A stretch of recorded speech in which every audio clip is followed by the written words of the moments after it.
अमरपुर गांव के एक छोटे से घर में, जहां सुबह होते ही पक्षियों की चहचहाट और मवेशियों की आवाजें वातावरण को जगाती थीं, वहां एक सामान्य लेकिन खुशमिजाज परिवार रहता था। इस परिवार में हर दिन एक ही चीज बनती थी, राजमा चावल। शादी के कुछ ही दिन बाद सुनीता, जो पास के शहर से आई थी, अपने नए जीवन की शुरुआत करने अमरपुर आई। उसे उम्मीद थी कि ससुराल में ढेर सारे नए अनुभव होंगे, नए रिश्ते, नई परंपराएं। पर वहाँ की एक परंपरा ने उसे चौंका दिया। जब पहली सुबह वह रसोई में पहुंची, सास गंगा देवी ने मुस्कुराकर कहा, बिटिया, हमारे घर में हर दिन राजमा चावल बनते हैं। यही हमारी परंपरा है और सबसे ज्यादा पसंदीदा भी।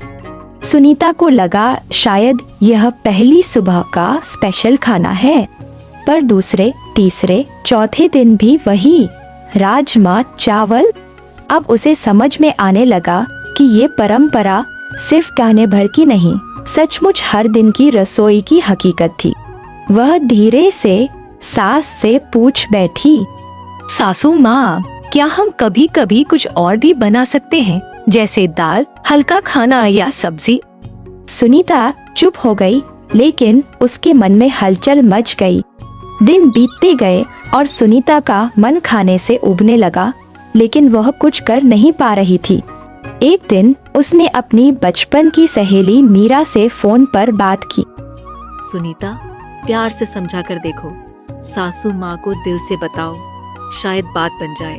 इस बार सुनीता ने तय किया कि अब वह चुप नहीं बैठेगी। वह गंगा देवी के पास गई और बोली, सासू माँ, मैं राजमा चावल की अहमियत समझती हूँ, लेकिन क्या हम हफ्ते में एक दिन कुछ अलग नहीं बना सकते? गंगा देवी ने गहरी सांस ली और कुछ देर सोचकर बोली, ठीक है बिटिया, तुम हफ्ते में 1-2 दिन कुछ नया बना सकती हो, लेकिन ध्यान रहे, राजमा चावल की परंपरा बनी रहनी चाहिए। सुनीता के चेहरे पर मुस्कान लौट आई। अब वह हफ्ते में एक दिन दाल, सब्जी या स्नैक्स भी बनाती। धीरे धीरे सास को भी ये बदलाव पसंद आने लगे। अब घर में राजमा चावल के साथ साथ खुशबू आती थी नई रेसिपीज की भी, और इस तरह परंपरा भी बनी रही और नया स्वाद भी जुड़ गया। परंपरा को निभाना जरूरी है, लेकिन उसमें प्यार और समझदारी से बदलाव लाना भी संभव है।